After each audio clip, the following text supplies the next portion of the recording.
berjumpa di dalam persekutuan ibadah kita pada pagi hari ini.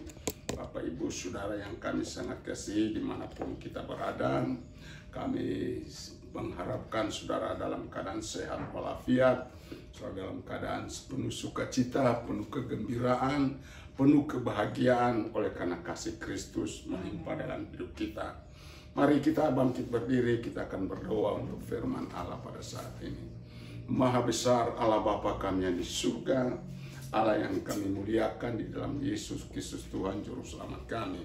Betapa kami Tuhan sangat bersyukur atas kasih-Mu, anugerah-Mu dan balas kasihan yang tiada terhingga sehingga dengan hari ini kami akan mendengarkan firman Allah. Biarlah Tuhan Engkau Bapa menyertai dalam pemberitaan firman-Mu, oleh kuat kuasa Allah Roh Kudus mengurapi kami hamba-Mu. Demikian pula kami yang mendengar sehingga kami boleh dikuatkan, diperbaharui iman percaya kami. Dalam nama Yesus Kristus Tuhan Juru Selamat kami siap mendengar firman-Mu. Haleluya. Amin. Amin. Puji Tuhan, silakan duduk. Bapak Ibu yang kami sangat kasihi dalam Yesus Kristus Tuhan, ya tinggal beberapa hari lagi kita akan mengakhiri 2024 dan memasuki tahun 2025. Dan saya percaya bahwa Tuhan akan hantar kita dalam yaitu kasih-Nya, dalam anugerah-Nya, dalam balas kasihan-Nya. Amen. Untuk itu saudara, Bapak Ibu, siapapun saudara yang boleh mendengar firman Tuhan, boleh berkumpul pada hari ini, saya yakin dan percaya saudara adalah orang yang sangat diberkati oleh Tuhan. Ya, dengan berkat kesehatan dan berkat kekuatan daripada Tuhan, maka saudara-saudara dikasih oleh Tuhan, kami percaya bahwa Tuhan tidak pernah meninggalkan saudara dan saya. Nah, untuk itu saudaraku yang dikasih Tuhan, mari kita bersama-sama akan buka firman Tuhan. Ia sebagai pengantar kita untuk mendengarkan firman Tuhan hari ini. Kita akan lihat dalam Injil Yohanes pasal yang ketiga. Haleluya.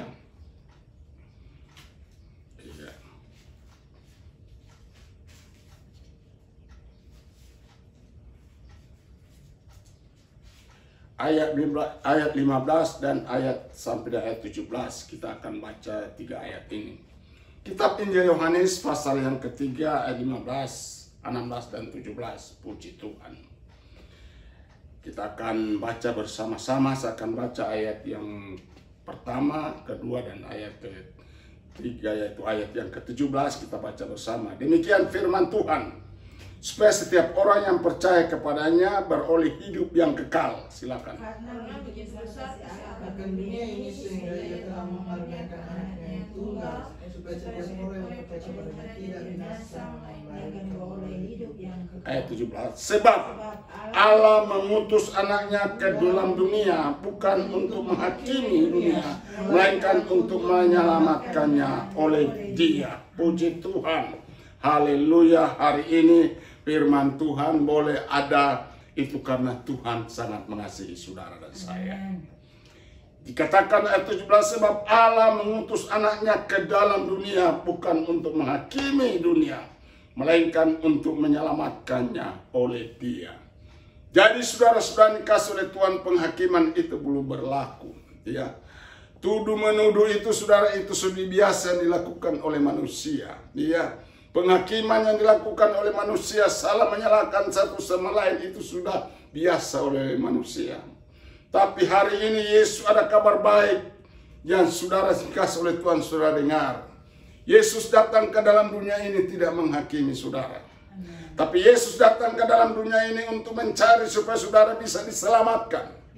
Jadi supaya saudara dikasih oleh Tuhan, saudara bisa selamat. Hanya satu-satunya saudara bisa selamat adalah yaitu terimalah keselamatan yang daripada Tuhan itu. Yesus telah menawarkan keselamatan yang luar biasa. Dia berkata dalam ayat yang ke-16, karena begitu besar kasih Allah akan dunia ini, sehingga Ia telah mengaruniakan anaknya yang tunggal, supaya setiap orang yang percaya kepadanya tidak binasa, melainkan beroleh hidup yang kekal. Katakan hidup yang kekal. Bapak Ibu saudara-saudara kasih oleh Tuhan, betapa luar biasa iblis berusaha untuk yaitu menghamba saudara kasih oleh Tuhan untuk memperoleh hidup kekekalan itu. Tapi Yesus sudah dikasih oleh Tuhan dengan begitu sangat gigih, dengan begitu sangat besar kasihnya, sehingga dia telah berkorban, dia mati di atas kayu salib. Untuk apa dia mati di atas kayu salib? Untuk mempersiapkan keselamatan saudara dan saya. Untuk memberikan keselamatan bagi saudara dan saya. Supaya saudara dikasih oleh Tuhan, saudara tidak binasa. Supaya saudara tidak akan saudara dikasih oleh Tuhan, saudara tidak itu turut dibinasakan bersama dunia ini. Tapi saudara akan memperoleh yaitu namanya hidup kekal selama-lamanya bersama Yesus. Itulah perjuangan Yesus. Itulah pengorbanan Yesus yang Yesus kerjakan di atas kayu salib untuk demi saudara dan saya. Kalau bicara tentang kelahiran, bicara tentang yaitu kematian. Bicara tentang kematian, berarti bicara tentang kebangkitan. Bicara tentang kebangkitan, berarti bicara tentang hidup kekal. Amin. Ya, saudara sudah bangkit, mau kemana? Haleluya. Ya kan? Saudara sudah bangkit, mau kemana? Ya, hidup kekal. Hidup bersama Yesus di surga sana. Surga itu adalah langit, ya. Sudah dikasih oleh Tuhan. Ya, Firdaus itu adalah tempat khusus yang ditempatkan oleh Allah untuk orang-orang yang mati dalam Tuhan, ya. Surga itu belum ada, ya. Tetapi Firdaus yang Allah siapkan untuk orang-orang yang mati bersama Tuhan, itu disimpan untuk sementara. Nah, saudara-saudara kasih oleh Tuhan, itu sebab saudara sekali lagi bicara tentang kelahiran adalah bicara tentang Yesus hidup di dunia ini. Dan sudah Yesus hidup secara manusia di dunia ini, dia sudah dikasih oleh Tuhan mati di atas kayu salib. Untuk apa dia mati di kayu salib? Untuk supaya saudara memperoleh keselamatan, supaya saudara memperoleh penebusan, supaya saudara memperoleh itu namanya pengampunan, sehingga utang saudara senang kasih saudara yang tidak bisa bayar, tetapi saudara Tuhan yang membayar di atas kayu salib, yaitu utang dosa. Saudara kasih tadinya saudara mati oleh dosa, saudara kasih oleh Tuhan, saudara tadinya saudara-saudara hidup di dalam kematian menuju maut, oleh karena upah dosa adalah maut. Tetapi Yesus telah yaitu menyelesaikan di atas kayu salib. Saudara kasih oleh Tuhan, tadinya saudara akan menuju maut, tapi setelah sudah terima Yesus hari ini, karena dia begitu besar mengasihi saudara, saudara mengasihi dia, terima Yesus sebagai Tuhan dan Juru Selamat, maka saudara kasih oleh Tuhan, apa yang terjadi? Keselamatan boleh saudara peroleh. Maka saudara tadinya hidup dalam kematian, sekarang tidak mati lagi, tapi hidup bersama dengan Yesus. Kapan kita hidup bersama Yesus? Ketika kita mati bersama Yesus melalui air baptisan, bangkit bersama Yesus melalui air baptisan, itulah pertanda bahwa saudara menjadi manusia yang lahir baru.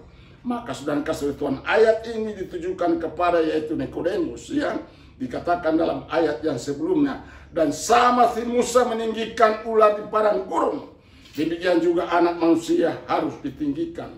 Jadi saudara-saudara kasih oleh Tuhan, kapankah anak manusia ditinggikan? Ketika dia mati di atas kayu salib. Oh, sudah dikasih oleh Tuhan, Yesus ditinggikan di atas kayu salib. Setiap orang memandang kepada, supaya setiap orang yang percaya kepadanya boleh hidup yang kekal.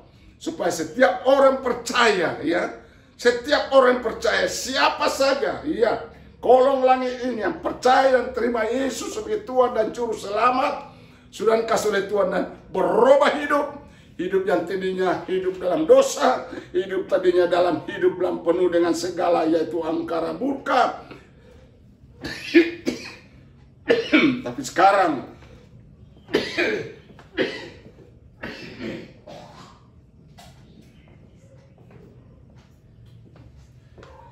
sudah dikasih oleh Tuhan yang tadinya sudah hidup dalam dosa, tapi setelah sudah dikasih oleh Tuhan merubah hidup menjadi orang yang lahir baru, seperti yang diharapkan oleh Yesus kepada guru Nikodemus, sudah dikasih oleh Tuhan supaya setiap orang harus dilahirkan kembali. Dilahirkan kembali artinya sudah dikasih oleh Tuhan, dilahirkan oleh kuasa firman Allah yang saudara dengar. Karena hanya firman yang dapat menyucikan saudara. Ada amin? Nah, firman yang bisa dapat menguduskan saudara. Yohanes 15 ayat yang ketiga, coba tolong saudara baca. Yohanes 15 ayat yang ketiga dikatakan bagaimana? Yohanes 15 ayat yang ketiga firman, ya, kamu memang sudah bersih karena firman yang telah kukatakan kepadamu. Haleluya. Jadi saudara-saudara kasih oleh Tuhan, firman yang Tuhan katakan kepada saudara dan saya itu sanggup membersihkan kita. Makanya dengarkan firman Tuhan itu. Ya. Jangan sudah ngelamun. Haleluya. Sambil dengan firman Tuhan main apa ini? Tidak benar itu. Tidak menghargai Tuhan. Sudah kasih oleh Tuhan. Haleluya. Walaupun seorang hamba Tuhan yang menyampaikan firman Tuhan itu mungkin tidak masuk saudara punya akal, tapi dia juga dengar. Iya itu saring yang terbaik sudah terima.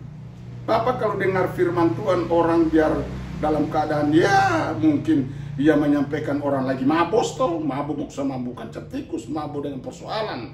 Iya, sehingga mimbar dijadikan yaitu tempat Carlota. Iya, tidak membawa berkat, tapi tetap dengar saja, ya. Tetap hargai apa yang dia sampaikan. Tidak semua yang kita telan. Pasti ada yang DP baik. Amin. Pasti ada DP, yaitu sesuatu yang saudara butuhkan. Tidak mungkin saudara Tuhan izinkan saudara dengar firman Tuhan kalau saudara tidak ada sesuatu yang saudara butuhkan. Jadi saudara-saudara kasih Tuhan, kamu memang sudah bersih karena firman yang telah kukatakan kepadamu. Jadi firman ini adalah merupakan suatu hal yang luar biasa. Iya. Jadi firman Allah itu telah menjadi manusia dan kita telah melihat kemuliaan dalam Yesus Kristus. Jadi Tritunggal Allah itu adalah Bapa, Firman dan Roh Kudus. Ya Bapa adalah Allah, Firman itu adalah Yesus, Roh itu adalah Roh Kudus. Jadi Bapa dan Anak itu adalah satu esa. Jadi saudara kasih oleh Tuhan, kita tidak mengatakan bahwa Tuhan itu berbentuk tiga, tidak. Allah itu satu.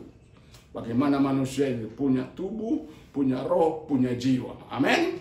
Jiwa itu berhubungan dengan akal. Akal itu berhubungan dengan firman Allah. Jadi saudara kasih oleh Tuhan, kita punya pengetahuan. Dan setelah kita memiliki pengetahuan itu, maka jiwa itu saudara kasih oleh Tuhan, yaitu yang berkata kepada hati nurani kita, berkata kepada daging kita, kita harus berubah. Itulah firman yang menyucikan. Firman yang kita tangkap dari Tuhan melalui jiwa kita, melalui pikiran kita, melalui akal budi sehat kita. Dan kasih oleh Tuhan, sebab Tuhan berikan hikmat. Apa itu hikmat? Hikmat itu membedakan yang baik dan yang jahat. Pertimbangan itulah hikmat. Jadi saudara-saudara kasih oleh Tuhan, jadi kalau saudara memiliki hikmat, itu hal-hal yang luar biasa. Apa yang saudara mau lakukan, itu yang dikehendaki oleh Bapa di surga, itu yang saudara lakukan.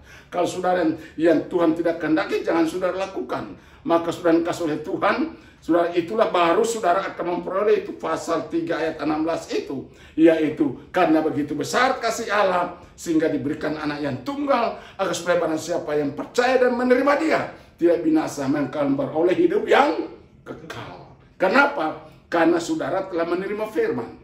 Firman yang bagaimana? Firman yang menyucikan. Jadi saudara kasih oleh Tuhan, firman Allah yang menguduskan. Sudah dikasih oleh Tuhan, bagaikan kita minum air itu yang menyegarkan. Demikian ketika kita dengar firman Tuhan, menyegarkan jiwa kita, menyegarkan rohani kita, menyegarkan akal sehat kita, agar supaya kita tetap hidup dalam damai, hidup bersukacita, bergembira. Izinkanlah damai sejahtera Allah itu memerintah dalam hidupmu, dalam hatimu, dalam jiwamu, dalam rohmu. Sehingga saudara-saudara kasih oleh Tuhan, kita ini hidup penuh dengan kesukaan, hidup penuh dengan kegembiraan. Kenapa?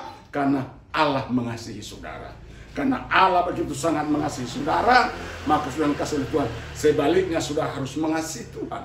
Dengan cara bagaimana saudara mengasihi Tuhan? Dengan cara saudara hidup di dalam kebenaran, berjalan dalam kebenaran, berkata-kata dalam kebenaran. Itulah bukti bahwa saudara mengasihi Tuhan. Saudara mengasihi saudara kita, mengasihi semua orang yang saudara ada di sekitar kita, ada di komunitas kita. Maka saudara kasih oleh Tuhan, dengan cara bagaimana kita mengasihi saudara kita? Dengan cara kita memberikan garam, kita memberikannya itu inspirasi, kita memberikan contoh dan teladan. Jadilah manusia yang berfaedah, kata orang lain. Haleluya. Manusia yang berharga, yang dapat memuliakan, yaitu Allah. Maka saudara-saudara kasih oleh Tuhan, maka berlakulah, yaitu Yohanes pasal 3 tadi, ayat yang ke-15, 16, dan 17, bahwa saudara kasih oleh Tuhan, saudara dan saya ini adalah orang-orang yang hebat, orang-orang yang luar biasa, orang-orang yang saudara kasih oleh Tuhan, yang telah ditemukan oleh Tuhan Yesus. Amin. Saudara dan saya ditemukan oleh Tuhan Yesus. Dengan cara bagaimana? Dengan cara firman Allah disampaikan. Ketika firman Allah itu disampaikan, saudara terima firman Allah itu, saudara yaitu lakukan dalam hidup saudara, maka saudara kasih oleh Tuhan, hidup kekal ada menjadi milik saudara. Hidup kekal akan tersedia bagi saudara. Itu sebab saudara kasih oleh Tuhan di dalam rangka menyambut hari tahun baru ini. Natal telah berlalu, tanggal 25 Desember yang lalu, dan sudah dikasih oleh Tuhan kita akan menyambut tahun baru, tahun 2025. Saudara-saudara dikasih oleh Tuhan, itu sebab marilah kita menyambut tahun baru ini, biarlah sudah dikasih oleh Tuhan, walaupun tidak ada baju baru, tidak ada capatu baru, tapi penting hati kita adalah baru. Penting jiwa kita adalah baru, menyambut tahun baru, harus sinkron. Sudah dikasih Tuhan, kalau tahun baru akan tiba, kita akan terima tanggal 1 Januari nanti, maka biarlah pikiran kita baru. Haleluya. Yang lama kita tinggalkan semua. Amin. Dan kita harus berpikir ke depan, melihat ke depan. Seperti Yusuf berkata, dia melihat ke depan dan memberitakan tentang bangsa Israel keluar dari tanah Mesir. Jadi mari di tahun baru ini kita harus punya visi misi, yaitu di mana kita diberkati untuk memberkati. Amin. Kita diselamatkan untuk menyelamatkan. Mari taruh itu dalam pikiran kita, dan saya percaya tahun 2025 adalah tahun kemenangan. Tahun yaitu yang mana tahun kita akan menuai jiwa, ya. Jadi tahun 2025 tidak lagi kita 4 orang, 5 orang, tapi nanti tahun 2025 kita sudah lebih daripada ini, ya. Tuhan akan hentar jiwa. Kenapa? Karena kita memiliki yaitu hidup yang disucikan oleh Tuhan, disucikan oleh firman Tuhan. Karena apa? Yesus menyediakannya itu keselamatan, dan sudah terima itu keselamatan, dan mari kita siap sedia untuk yaitu membagi keselamatan itu kepada siapapun yang saudara jumpai. Itu semua mulai dari tanggal 25, mari kita punya kuasa untuk minta kepada Tuhan, minta kemampuan kepada Tuhan. Ketika kita undang orang siapapun datang beribadah di tempat ini, orang itu akan datang.